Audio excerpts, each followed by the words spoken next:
विद्यार्थी मित्रांनो, आपण सूक्ष्मजीवांचं वर्गीकरण जे आहे ते वर्गीकरण आपण बघितलं होतं आणि सूक्ष्मजीवांच्या वर्गीकरणामध्ये आपण पहिले जे बघितले होते ते म्हणजे जीवाणू. त्यानंतर दुसरं जे वर्गीकरण बघितलेलं आपण ते सूक्ष्मजीवांचं आदिजीव आणि आता आपण तिसरा भाग बघणार आहोत तो म्हणजे कवके. कवके जी असतात, तुम्हाला सगळ्यांना ठाऊक आहे की कवके हे मृतोपजीवी म्हणून ओळखले जातात. मेलेल्या आणि कुजलेल्या वनस्पती आणि प्राणी यांच्या शरीरावर आपली उपजीविका करणारे कवके म्हणून ओळखले जातात. हे कवके जे असतात त्यांचा आकार सुमारे 10 मायक्रोमीटर ते 100 मायक्रोमीटर एवढा असतो. कुजणारे पदार्थ, वनस्पती व प्राण्यांची शरीरं आणि कार्बनी पदार्थ यामध्ये ते आढळत असतात. दृश्य केंद्रकी एकपेशीय सूक्ष्मजीव कवकांच्या काही प्रजाती ज्या असतात त्या डोळ्यांनी प्रत्यक्ष दिसू शकतात किंबहुना दिसतात. मृतोपजीवी हे कवके असून कार्बनी पदार्थांपासून ते स्वतःचं अन्न शोषण करत असतात. प्रजनन, कवकांचं जे प्रजनन होतं ते लैंगिक पद्धतीने, द्विखंडन व मुकुलायन अशा अलैंगिक पद्धतीने सुद्धा होते. म्हणजे प्रजनन 2 पद्धतीने होते, एक लैंगिक पद्धतीने आणि दुसरं अलैंगिक पद्धतीने. अलैंगिक पद्धतीमध्ये द्विखंडन म्हणजे एकाचे 2 भाग होणे, अशा पद्धतीने द्विखंडन, आणि मुकुलायन म्हणजे एका मशरूम घेतलं किंवा कॅन्डिड घेतलं, मशरूम म्हणजे अळंबी म्हणतो आपण त्याला, तर अळंबी जे उगवतात ते उगवल्यानंतर त्याचा जो जशी एखाद्या झाडाला फांदी असते तशी त्याच्यावर फांदी येऊन त्या ठिकाणी छोटासा मुकुल येतो आणि तो मुकुल त्या फांदीपासून म्हणजे त्याचे जे पॅरेंट्स असतात त्या पॅरेंट फांदीपासून म्हणजे त्याचे जे आधीची जी फांदी असते ज्याला आपण पॅरेंट म्हटलं जातं तर त्या फांदीपासून तो वेगळा होतो आणि अशा पद्धतीने तो वेगळा होऊन पुन्हा रुजतो आणि त्याच्यापासून नवीन अळंबीचं रूप तयार होतो. अशा पद्धतीने मुकुलायन अशा अलैंगिक पद्धतीने या ठिकाणी या कवकांचं प्रजनन होत असतं. याचे उदाहरण आपण बघितलेले आहेत. बेकरीज जे आपण वापरतो ते, त्यानंतर कॅन्डिडा आणि अळंबी म्हणजेच मशरूम हे कवकांचे उदाहरण आहेत. त्यानंतरचा चौथा जो गट पडतो सूक्ष्मजीवांच्या वर्गीकरणामधला तो म्हणजे शैवाल. तुम्हाला सगळ्यांना ठाऊक आहे शैवाल, आणि दैनंदिन व्यावहारिक भाषेमध्ये आपण त्याला शेवाळ असं म्हणत असतो. याचा आकार जो असतो तो सुमारे 10 मायक्रोमीटर ते 100 मायक्रोमीटर असतात. शैवाळ, तुम्हाला सगळ्यांना ठाऊक आहे की शैवाळ जे असतं ते ओलसर दमट जागी किंवा पाण्यामध्ये वाढत असतं. आणि दृश्य केंद्रकी ह्या सुद्धा पेशी असतात, एकपेशी असतात. आणि शिवाय शैवाळ जे असतं ते शैवाळ हे स्वयंपोषी असतं, कारण ते प्रकाश संश्लेषणाने स्वतःचं अन्न स्वतः तयार करत असतं. त्यानंतर पेशीतलं जे हरित लवक असतं त्या हरित लवकांच्या साह्यानेच ते प्रकाश संश्लेषण करू शकत असतं. त्याचं उदाहरण जर बघितलं आपण तर क्लोरेला नावाचं शैवाल जे आहे ते क्लोरेला नावाचं शैवाल. त्यानंतर क्लॅमिडोमोनास ही एक शैवालाची प्रजाती आढळून येत असते. आणि शैवालांच्या थोड्या प्रजाती ज्या असतात त्या एकपेशी असतात, पण इतर सर्व शैवाल जी असतात ती बहुपेशी असताना आपल्याला नुसत्या डोळ्यांनी, उघड्या डोळ्यांनी सुद्धा शैवाल दिसू शकतं किंवा दिसतं, आपण ते बघतो. तुम्हाला यामध्ये प्रश्न विचारला जातो कवक आणि शैवाल या दोघांमधला फरक स्पष्ट करायचा आहे. तर कवक आणि शैवाल जर बघितला आपण तर सगळ्यात महत्त्वाचा फरक म्हणजे की कवकांचा आकार आणि शैवालांचा आकार हा सुमारे सारखाच असतो, परंतु कवक जे वाढतात ते कुजणाऱ्या वनस्पतींवर, असेंद्रिय पदार्थांवर वाढतात आणि परपोषी असतात. तर शैवाळ जे असतात ते स्वयंपोषी असून प्रकाश संश्लेषणाने स्वतःचं अन्न स्वतः तयार करत असतात. शैवाळ जे असतात ते पाण्यामध्ये वाढतात, तर कवक जे असतात ते वनस्पती आणि प्राण्यांच्या शरीरावर वाढतात.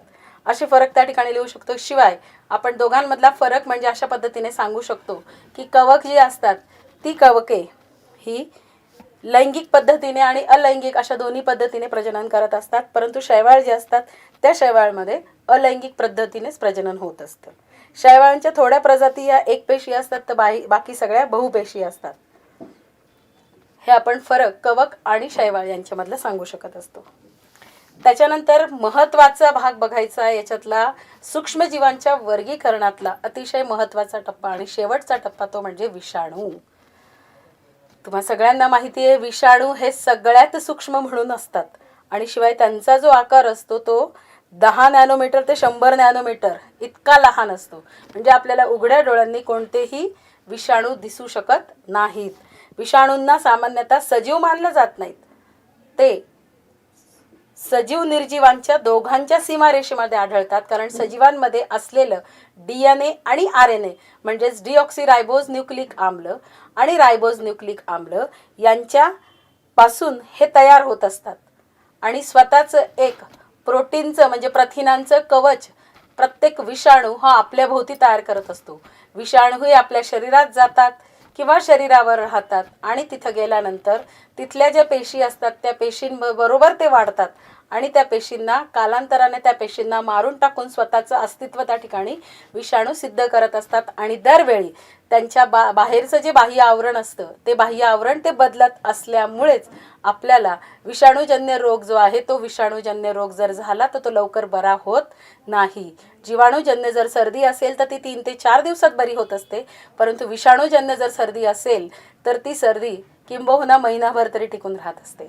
आणि सगळ्यांना माहिती असलेला विषाणू, आधी तर आपल्याला पोलिओचा जो विषाणू होता त्याने आपल्या पूर्ण देशाला विळखा घातलेला होता.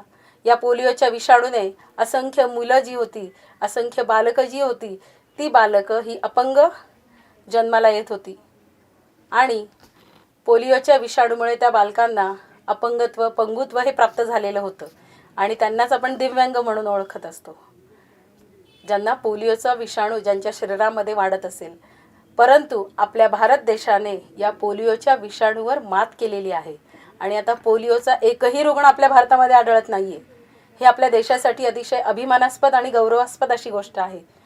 नक्कीच आपल्याकडे आलेला जो कोरोना विषाणू आहे, ज्यामुळे संपूर्ण देशाला, ज्याने आजच आपण जर बातमी बघितली, महाराष्ट्र हा जगामध्ये 4थ्या क्रमांकावर आहे. ज्या महाराष्ट्रामध्ये आपण राहतोय तो महाराष्ट्र कोरोनाच्या प्रादुर्भावाच्या बाबतीत म्हणजे कोरोनाच्या विषाणूचा प्रादुर्भाव आपल्या महाराष्ट्रामध्ये सगळ्यात जास्त आहे. कारण जगामध्ये 4था क्रमांक आपल्या महाराष्ट्राचा लागतोय. रोज जवळजवळ 150 ते 200 नव्हे तर तब्बल 800 ते 1,500 पर्यंत रोगी हे वाढत आहेत. आणि मृत्यूचं प्रमाण जरी कमी असलं तरी पण एकंदरीत मृत्यू हे होतातच आहेत. म्हणून आपण या विषाणूंचा अभ्यास जो आहे तो विषाणूंचा अभ्यास करण्यासाठी एक स्वतंत्र अशी एक शाखा असते विषाणूंचा अभ्यास करण्यासाठी. आणि त्या शाखेला मायक्रोबायोलॉजी असं म्हटलं जातं. त्याला मराठीतून सूक्ष्मजीवशास्त्र असं नाव आहे विषाणूंचा अभ्यास करण्यासाठी. विषाणू जे असतात ते अतिसूक्ष्म म्हणजे जीवाणूंच्या पेक्षा 10 ते 100 पटीने लहान असतात. बघा, मी तुम्हाला दह्याचं उदाहरण सांगितलं होतं की आपण लॅक्टोबॅसिलस जे जीवाणू आहे ते 3 ते 4 दिवस ज्या वेळेला दही तुम्ही बाहेर ठेवतात, फ्रीजमध्ये न ठेवता, आणि बाहेर ठेवल्यानंतर जर त्याचा एक ड्रॉप घेऊन किंवा त्याच्यामध्ये जीवाणूंची वाढ आपण बघतो, आपल्या डोळ्यांनी ते दिसू शकतं. उघड्या डोळ्यांनी कधी दिसेल, ज्या वेळेला 8 ते 10 दिवस होतील त्यावेळेला त्याच्यामध्ये मोठे सूक्ष्मजीव वाढलेले असतील. जर आपण ते हवाबंद डब्यामध्ये नाही, जर आपण त्याच्यावर झाकण ठेवलेलं असेल तर त्या ठिकाणी ती जीवाणूंची वाढ जास्त प्रमाणात होत असते आणि ते जीवाणू आपल्याला दिसू शकतात. परंतु विषाणू हे जीवाणूंपेक्षा 10 ते 100 पटीने लहान असतात आणि फक्त ते आपल्याला इलेक्ट्रॉन सूक्ष्मदर्शकाच्या सहाय्यानेच दिसू शकतात. स्वतंत्र कणांच्या रूपामध्ये ते आढळतात.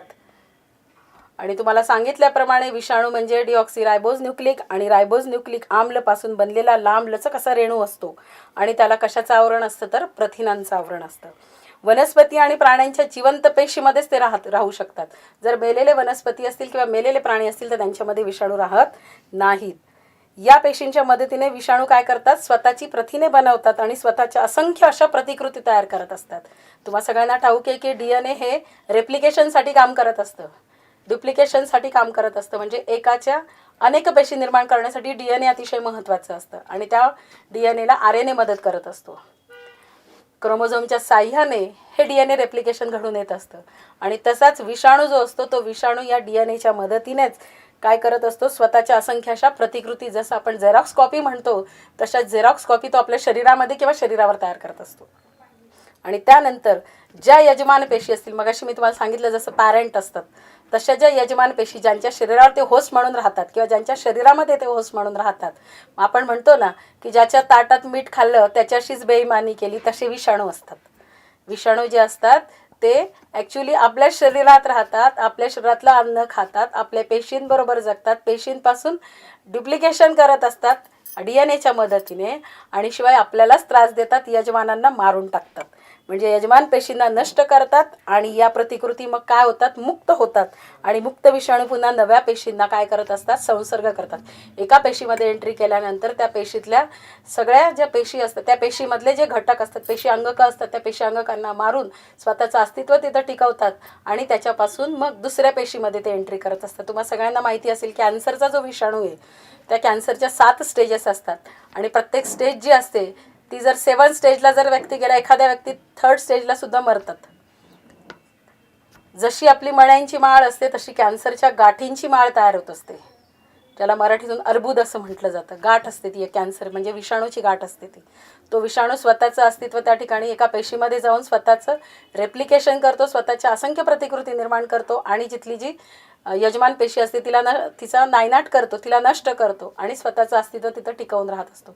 या ठिकाणी पुन्हा तुम्हाला सगळ्यांना ठाऊक आहे की आपण जर त्याच्यावर मात केली नाही तर तो त्या ठिकाणी डार्विनचा सिद्धांत हा काय ठरतो, फोल ठरतो. जर आपण मात केली तर आपण त्या ठिकाणी काय करतो की डार्विनचा सिद्धांत खरा करून दाखवतो आणि आपलं स्वतःचं अस्तित्व त्या ठिकाणी टिकवायचं असेल, जर तुम्हाला कोरोनापासून वाचवायचं असेल, तुम्ही धड्याच्या सुरुवातीला सुद्धा शिकवलं आहे आणि सांगितलं आहे की आपण या सगळ्या गोष्टींचा काय केलं पाहिजे. आता आपल्याकडे कोरोनाची लस पण उपलब्ध होणार आहे, त्यामुळे आपल्यासाठी एक आशेचा किरण म्हणून चांगला आहे आणि आपण नक्कीच या कोरोनावर सुद्धा मात करू. आणि हा जो कोरोनाजन्य विषाणू आहे तो विषाणू आपल्या भारतातून नव्हे तर जगभरातून नक्कीच हाकलून लावू, एवढं आश्वासन या ठिकाणी मी तुम्हाला सगळ्यांना तुमच्या सगळ्यांच्या वतीने देते. कारण आपण जर नियम पाळले, आपण जर प्रतिबंध केला तर नक्की आपण त्याच्यावर मात करू शकू. विषाणूंमुळे वनस्पती आणि प्राण्यांना सुद्धा विविध रोग होत असतात. हे झाले मानवाच्याच बाबतीत, असं नाही आहे की वनस्पती आणि प्राणीजन्य रोग सुद्धा विषाणूंमुळे होत असतात. तुम्हाला सगळ्यांना माहिती असलेलं मगाशी मी सांगितलेलं की मानवामध्ये पोलिओ विषाणू असतो, इन्फ्लुएन्झा विषाणू असतो, त्यानंतर HIV एड्सचा विषाणू तुम्हाला सगळ्यांना ठाऊक आहे, इत्यादी विषाणू हे मानवामध्ये असतात. तसंच गुरांमध्ये सुद्धा पिकोरना विषाणू असतो. वनस्पती जे असतात बघा, वनस्पतींवर सुद्धा रोग येत असतात. आणि टोमॅटो जे आहेत त्या टोमॅटोवर विल्ट नावाचा विषाणू असतो. तंबाखू जे असतं त्याच्यावर मोझाईक विषाणू येतो. जीवाणू जे असतात त्या जीवाणूंवर सुद्धा विषाणू जगत असतात. बॅक्टेरियोफेज हे विषाणू जे असतात ते जीवाणूंवर हल्ला करतात आणि जीवाणूंना काय करत असतात, जे उपयोगी जीवाणू असतात त्यांना नष्ट करतात आणि स्वतः प्रतिकृती निर्माण करून त्या ठिकाणी आपल्याला रोगाला कारणीभूत ठरत असतात. तुम्हाला सगळ्यांना माहिती आहे की जीवाणू जे आहेत ते जीवाणूंचे 2 प्रकार आढळतात, एक उपद्रवी आणि दुसरे उपयोगी. परंतु विषाणूंचे असे कोणतेही प्रकार नाही आहेत उपयोगी म्हणून, ते कधीच नाही आहेत. ते फक्त काय आहेत, आपल्याला उपद्रवी म्हणूनच विषाणू काम करत असतात. या ठिकाणी आपलं सूक्ष्मजीवांचं वर्गीकरण आपल्याला संपलेलं आहे. तुम्हा सगळ्यांना हे प्रकरण नक्कीच समजलं असेल. काही अडचण असेल तर तुम्ही ती पुस्तकातून किंबहुना इंटरनेटच्या माध्यमातून सुद्धा सोडवू शकतात. तुम्हाला जर विषाणूंची माहिती जास्त मिळवायची असेल किंवा जीवाणूंचे प्रकार कोणते कोणते आहेत याची जर माहिती मिळवायची असेल आणि विषाणूजन्य रोगांची जर माहिती मिळवायची असेल तर तुम्ही नक्कीच इंटरनेटचा वापर करून विविध सूक्ष्मजीवांची चित्र, त्यांची वैशिष्ट्य या सगळ्या गोष्टींचा वापर करून माहिती मिळवू शकतात. या ठिकाणी आपण प्रकरण पहिलं हे संपवलेलं आहे. आता आपण प्रकरण दुसरं बघणार आहोत, आरोग्य व रोग. आपण विषाणूजन्य आजार बघितला, विषाणूंची माहिती बघितली, जीवाणूंची माहिती बघितली. आता आपल्याला आरोग्य आणि रोग म्हणजे काय हे बघायचं आहे. तुम्ही कधी आजारी पडतात का? आता कोणालाही आजारी पडण्याचं बहाणा करण्याचं कारणच नाही आहे, कारण आता सगळ्यांना सुट्टी आहे. जी सुट्टी आपण कधीही घेतलेली नसते. काही विद्यार्थी चांगले असतात किंवा सगळेच चांगले असतात, पण काही थोडेसे खोडकर असतात जे आजारी नसतील तरी पण आजाराचा सोंग करतात आणि सांगतात खूप पोटात दुखतंय मॅडम, मला घरी जायचं आहे. घरी काहीतरी आवडीचं मम्मीने केलेलं असतं, कोणीतरी पाहुणे आलेले असतात आणि त्याच्यामुळे तुम्हाला घरी जायचं असतं. मग आजारपणाचं खोटं नाटक तुम्ही करतात. काही विद्यार्थी खोडकर विद्यार्थी असतात. पण काही जे खोडकर नसतात, ज्यांना खूप आवड असते, अभ्यासाची आवड असते, शाळेची आवड असते, असे जे विद्यार्थी असतात, खोडकरांना सुद्धा असते बरं का आवड, असं काही नाही आहे. सगळ्यांना आवड असते, परंतु थोडासा खोडकरपणा केल्याशिवाय ती मुलं कुठली. आणि अशीच तुम्ही मुलं असतात आणि म्हणून आजारपणाचं थोडंसं नाटक केलं की तुम्हाला माहिती आहे तुमच्या मॅडम किंवा तुमचे सर हे नक्की तुम्हाला, कारण आम्ही जसे शिक्षक लोक जे असतो ते हळवी असतो. मुलांच्या बाबतीमध्ये नेहमी चांगलाच विचार करतो, नको बाबा माझा विद्यार्थी हा नेहमी चांगलाच असणार, तो खोटं कधी बोलणार नाही, खोडकरपणा करणार पण खोटं कधी बोलणार नाही. असं प्रत्येक शिक्षकाला प्रत्येक विद्यार्थ्यांप्रती एक चांगलं नातं त्यांच्यामध्ये तयार झालेलं असतं. आणि त्या नात्याच्याच याच्याने जर तो मुलगा जर म्हटला किंवा मुलगी म्हटली की मॅडम खूप पोटात दुखतंय घरी जाऊ का, तर आम्ही पालकांना फोन करून त्यांना बोलवून घेऊन तुम्हाला त्यांच्यासोबत घरी पाठवतो. परंतु आता या कोरोनाच्या काळामुळे सगळ्यांना सक्तीच्या रजेवर जसं जातो आपण, तसं सक्तीच्या सुट्टीवर सगळे गेलेले आहेत. आणि काही जण सुट्टी अतिशय चांगल्या प्रकारे एन्जॉय करतायत, तर काहींना खूप काय होतंय, घरी कंटाळा येतोय राहण्याचा. कारण शाळेची आठवण येते, मित्रमैत्रिणींची आठवण येते. आणि म्हणून मित्रमैत्रिणींमध्ये जाण्यासाठी आपण आजारपणाचं नाटक पण करू शकत नाही, कारण आजार सगळीकडे पसरलेला आहे. आणि म्हणून त्या आजारपणाचं नाटक न करता आपण घरी सगळेजण आजारापासून लांब पळण्यासाठी सुरक्षित राहण्यासाठी आपण घरी राहतोय. त्यामुळे घरी राहा, सुरक्षित राहा आणि आजाराला कुठलंही निमंत्रण देऊ नका, खोटंही देऊ नका. कारण दवाखान्यात जाणंसुद्धा आता महाग झालेलं आहे. तुम्हाला सगळ्यांना ठाऊक असेल की रोजच्या बातम्यांमध्ये आपण बघतोय की फीज किती वाढलेली आहे आणि इतर पेशंटना दवाखान्यामध्ये ॲडमिटसुद्धा करून घेत नाही आहेत. याचं कारण पण आहे की संसर्ग जास्त प्रमाणात होऊ नये, याचं रिझन आहे. आणि म्हणून आजारपणामुळे आपण ज्यावेळेला शाळेतून सुट्टी घेतली असेल किंवा आजारी पडतो, म्हणजे नेमकं काय होतं बरं आपल्याला, आपण काय करतो, कधी कधी आजारी पडल्यानंतर औषधोपचार न घेता सुद्धा बरे होत असतो. कारण काय, कारण रोगाचा नुसता अभाव जरी असेल, तो अभाव म्हणजे आरोग्य नाही आहे. म्हणजेच काय, तर आपलं शारीरिक, मानसिक आणि सामाजिकरित्या जर आपण पूर्णतः सुदृढ असू, लक्षात घ्या, शारीरिक, त्याच्यानंतर मानसिक म्हणजेच बौद्धिकदृष्ट्या आणि शिवाय सामाजिकरित्या जर आपण सदृढ असेल, तर त्याला आपण आरोग्य असं म्हणत असतो. माहिती तुम्हाला रोगाचे प्रकार माहिती असतात. शारीरिक म्हणजे शारीरिक रोगांचे प्रकार तुम्हाला सगळ्यांना ठाऊक आहे. साधे आजार बघितले तर सर्दी खोकल्यापासून तर आतापर्यंतच्या कोरोनापर्यंतचे सगळे आजार हे शारीरिक झालेत. त्याच्यानंतर मानसिक आजार जे आहेत, त्या मानसिक आजारांमध्ये जर बघितलं आपण, तर मानसिक रोगी इतरत्र फिरताना तुम्हाला माहिती आहेत की त्यांना चिडचिडेपणा वाटतो, एकाकीपणा असतो त्यांच्या अंगी, कोणामध्ये मिक्स होत नाही, म्हणजे हा झाला सामाजिकसुद्धा रोग.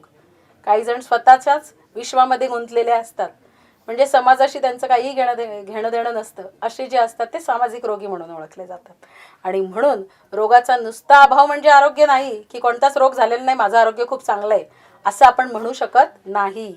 तर शारीरिक, मानसिक आणि सामाजिकरित्या पूर्णतः सदृढ असण्याची जी स्थिती असते, ती स्थिती म्हणजे त्याला आपण म्हणायचं आरोग्य.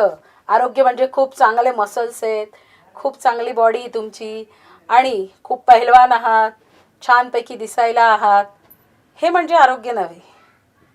आरोग्य म्हणजे तुमची शारीरिक स्थिती चांगली असली पाहिजे, मानसिक स्थिती चांगली पाहिजे आणि सामाजिक स्थितीसुद्धा तुमची सुदृढ असली पाहिजे तरच. कारण तुम्हाला हे वाक्य माहिती असेल की निरोगी मन निरोगी शरीरामध्ये वास करत असते, निरोगी शरीरामध्ये निरोगी मन हे वास करत असते. म्हणजेच काय की निरोगी शरीर असेल तर तुमचं मनसुद्धा निरोगी राहतं आणि परिणामी तुम्ही समाजामध्ये पण निरोगी म्हणूनच जगत असतात. आणि म्हणजेच तुमचं आरोग्य जे आहे ते आरोग्य अतिशय चांगलं मानलं जातं. मग आता रोग म्हणजे काय, हे तर झालं आरोग्य.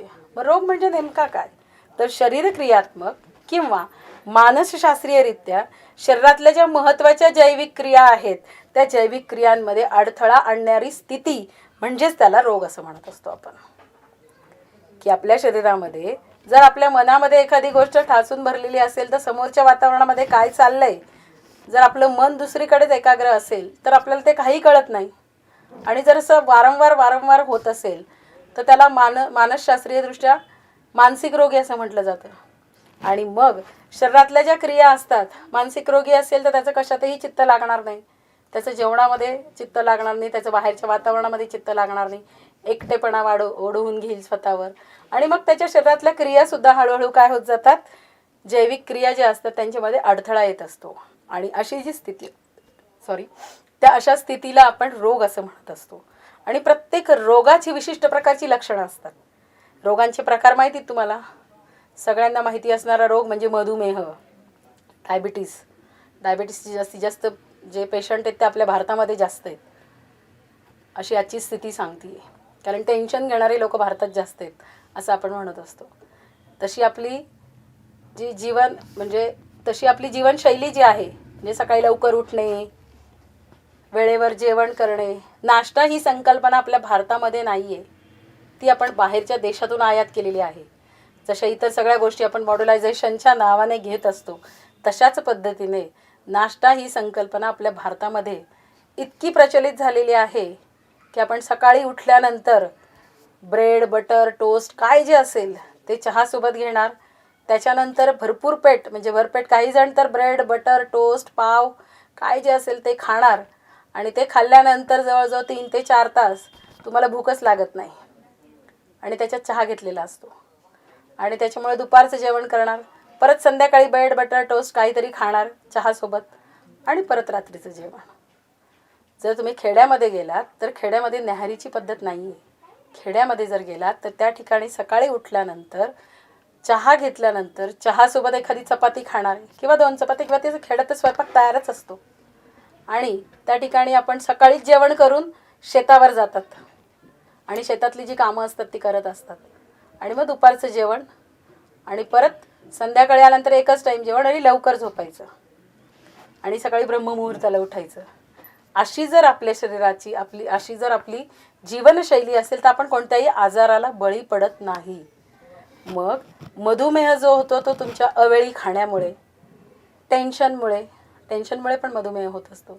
अवेळी खाणं असेल तुमचं, रात्री लवकर झोपले नाहीत आणि त्यामुळे झोप न झाल्यामुळे ॲसिडिटी होणं, आणि हे जर वारंवार होत असेल तर शरीरातली शुगर लेवल जी असते ती शुगर लेवलसुद्धा तुमची काय होत जाते, अनबॅलन्स होते आणि परिणामी मधुमेह होऊ शकतो. सर्दी असेल, दमा, डाऊनचं लक्षण, हृदयविकार, हे विविध रोगांची तुम्ही नावं ऐकली असतील आणि या सर्व रोगांची कारणं आणि लक्षणे वेगवेगळी आहेत हे तुम्हाला पण माहिती आहे. रोगांचे प्रकार जे आहेत ते 2 प्रकार पडतात, एक कालावधीनुसार आणि दुसरा कारणानुसार. कालावधीनुसार म्हणजे मगाशी सांगितल्याप्रमाणे काहींना सर्दी ही 1-2 दिवसच होते, पण काहींना महिनाभर सर्दी होते. म्हणजेच त्याच्यानुसार दीर्घकालीन रोग आणि तीव्र रोग असे कालावधीनुसार 2 प्रकार पडतात. आणि कारणानुसार जर बघितलं आपण तर अनुवंशिक रोग आणि उपार्जित रोग. अनुवंशिक रोगमध्ये जर आपण बघितलं तर डाऊन सलक्षण नावाचा जो रोग आहे त्याची माहिती आपण पुढे बघणारच आहोत. तर तो रोग जो आहे तो अनुवंशिक रोग आहे. त्यानंतर उपार्जित रोगमध्ये संसर्गजन्य रोग येतात. संसर्गजन्य रोगामध्ये सर्दी, फ्लू, डेंग्यू हे संसर्गजन्य रोग आहेत. आणि असंसर्गजन्य रोग जर आहे तर तो म्हणजे मधुमेह आणि हृदयविकार, ही असंसर्गजन्य रोगांची नावे आहेत. पुस्तकामध्ये तुम्हाला एक चार्ट दिलेला आहे, रोगाचं नाव, त्याचे कारक म्हणजे कोणापासून होत असतो तो, त्यानंतर संक्रमणाचं जे माध्यम आहे त्या माध्यम पण दिलेलं आहे, लक्षणं काय काय ती दिलेली आहेत, उपाय आणि त्यावर उपचार काय करायचे हे पण दिलेले आहेत. आता संसर्गजन्य रोग किंवा संक्रामक रोग, आत्ताचा कोरोनासुद्धा आपण काय म्हणत असतो, संसर्गजन्य रोगच म्हणतो ना, की एकाच्या संसर्गामुळे दुसऱ्याला होऊ शकतो, म्हणून आपण सगळेजण एकत्रित येऊ नये. दूषित हवा, पाणी, अन्न किंवा वाहक म्हणून ओळखले जातात. बघा तुम्हाला माहिती, कोरोनाचे वाहक पण असतात की ज्यांना कुठल्याही प्रकारची लक्षणं दिसत नाहीत परंतु त्यांना कोरोना झालेला असतो. त्यांच्या शरीरामध्ये कोणत्याही प्रकारची लक्षणं दिसत नाहीत परंतु ते कोरोनाचे वाहक म्हणून असतात, कारण त्यांची रोगप्रतिकारक शक्ती चांगली असते. परंतु त्यांच्या शरीरातले सूक्ष्मजीव जर दुसऱ्याच्या शरीरात गेले तर त्या समोरच्या व्यक्तीची जर रोगप्रतिकारक शक्ती कमी असेल तर त्याला कोरोना होतो. बघा एकाच घरातले उदाहरण आपण बघतोय की आई वडिलांना होत नाही पण मुलांना कोरोना होऊ शकतो. मग हे की त्यांची जी रोगप्रतिकारक शक्ती आहे ती रोगप्रतिकारक शक्ती कमकुवत असल्यामुळे त्यांना त्या रोगाला बळी पडावं लागलं. आणि दूषित हवा, पाणी, अन्न किंवा वाहक म्हणजे कीटक आणि प्राणी आणि मनुष्य, प्राणी म्हणजे आपण मनुष्य प्राणी किंवा इतर सगळे प्राणी, हे जे आहेत यांच्याद्वारे पसरणारे रोग म्हणजे त्याला संसर्गजन्य रोग असं म्हटलं जातं. संसर्गजन्य रोगांमध्ये आपण जर बघितलं, क्षय, मायकोबॅक्टेरियम ट्युबरक्युली नावाचा क्षय रोगाचा जीवाणू असतो. आणि याचं संक्रमणाचं माध्यम काय की एखादा रोगी जर असेल क्षयरोगी तर त्याच्या रोग्याच्या थुंकीतून किंवा हवेमार्फत क्षयाचा प्रसार होत असतो. रोग्याच्या सानिध्यामध्ये दीर्घकाळ असणारे आणि रोग्याच्या वस्तू वापरणारे ते जर असतील तर तुम्हाला क्षयरोग होत असतो. याची लक्षणं काय क्षयरोगाची? दीर्घ मुदतीचा जर खोकला असेल, थुंकीतून जर रक्त पडत असेल, वजन जर अचानक कमी होत असेल आणि श्वासोच्छ्वास प्रक्रियेमध्ये सुद्धा जर त्रास होत असेल तुम्हाला श्वास घेण्यासाठी, तर तुम्हाला क्षयरोग झालेला आहे असं त्याचं निदान करता येऊ शकतं. याच्यावर उपाय काय? क्षयरोगावर उपाय आहेत. BCGची लस जी बाळाला दिली जाते बघा, एखादं बाळ ज्यावेळेला जन्माला येतं तर बाळ जन्माला आल्यानंतर त्याला BCGची लस पुरवली जाते. ती पहिल्या 2 ते 3 दिवसामध्येच द्यावी लागते BCGची लस. ती लस जर टोचून घेतली तर तुम्हाला क्षयरोग होणार नाही.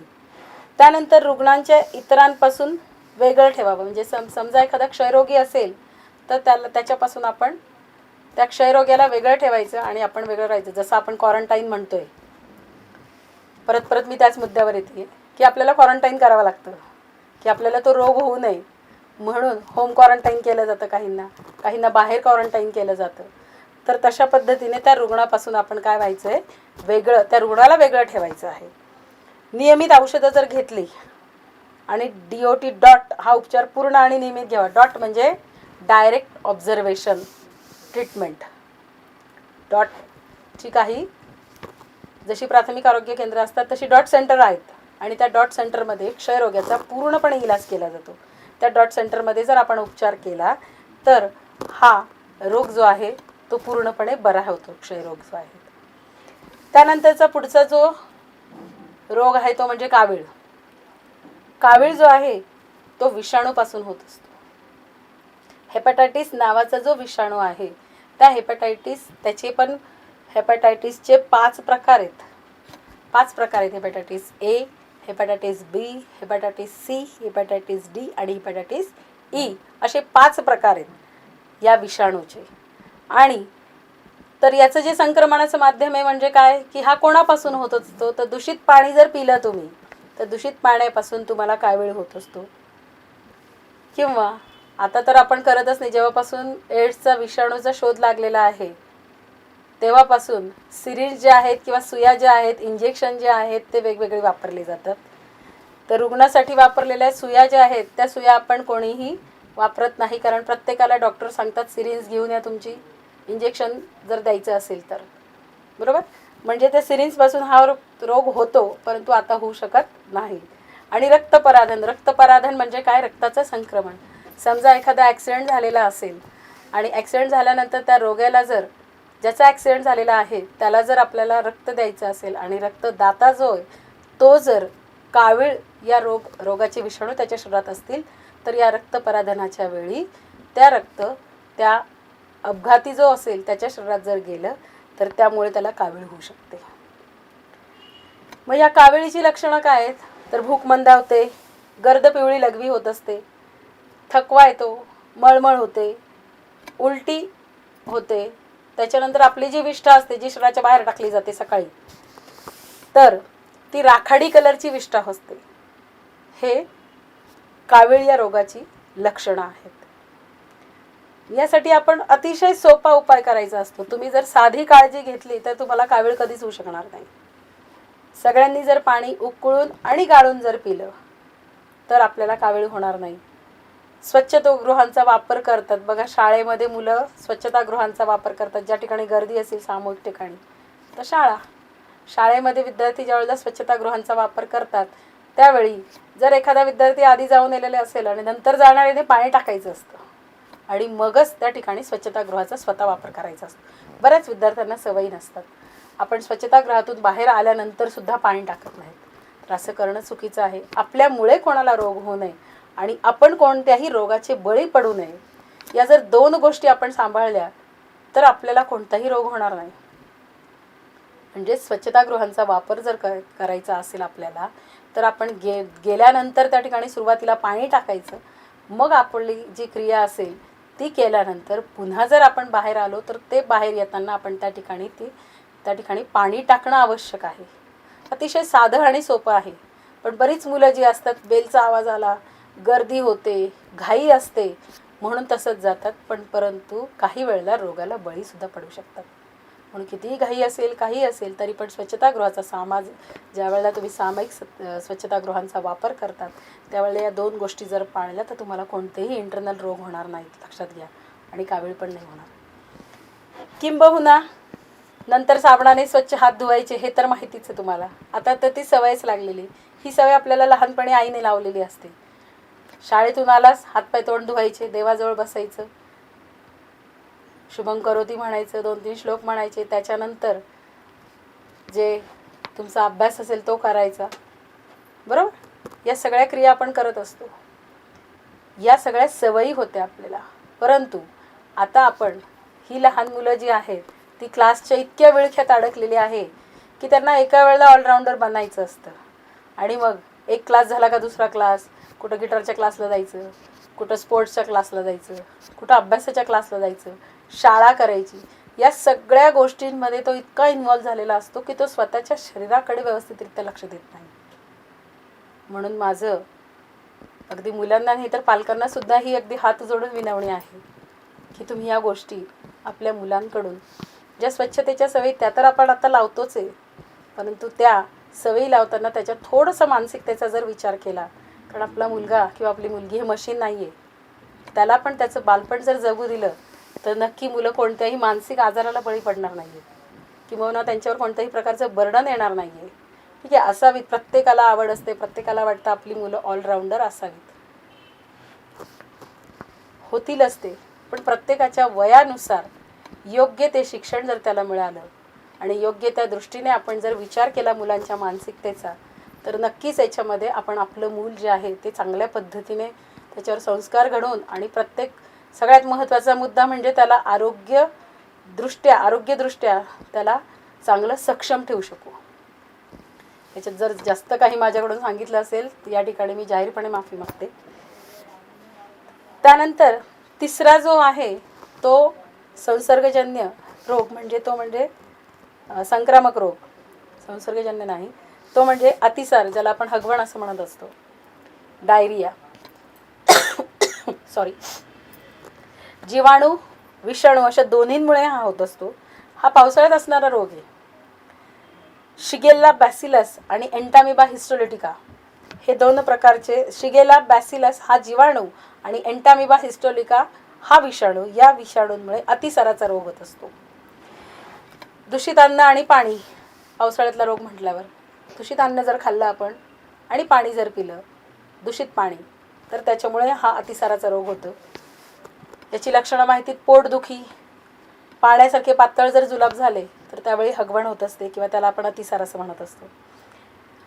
सगळ्यात महत्त्वाचं काम म्हणजे काय, झाकलेलं अन्न पण खाल्लं पाहिजे. उघडं अन्न खायचं नाही, शिळं अन्न खायचं नाही. पाणी उकळून आणि गाळून पिलं तर अतिशय चांगलं. आणि शरीरातलं क्षार आणि पाण्याचं प्रमाण याच्यामुळे कमी होतं. म्हणून जलसंजीवनी जी आहे ती जलसंजीवनी आपण घ्यावी, ज्याला ORS असं म्हटलं जातं, जे आपण घरी पण तयार करू शकतो. बाजारातून पाकिटं तर आणतोच, पण घरीसुद्धा आपण ORS तयार करू शकतो. एक ग्लासभर स्वच्छ पाणी घेतलं गाळून उकळलेलं, आणि ग्लासभर पाण्यामध्ये चिमूटभर साखर घातली, 1 चमचा साखर घातली आणि चिमूटभर जर मीठ घातलं आणि ते जर चांगल्या पद्धतीने चमच्याने ढवळलं तर आपल्याला चांगल्या प्रकारे जलसंजीवनी तयार होत असते. आणि ती जलसंजीवनी आपण जर घेतली तर आपल्या शरीरातलं क्षारांचं प्रमाण व्यवस्थितरित्या होतं आणि आपण या अतिसारापासून आपल्याला स्वतःला वाचवू शकतो.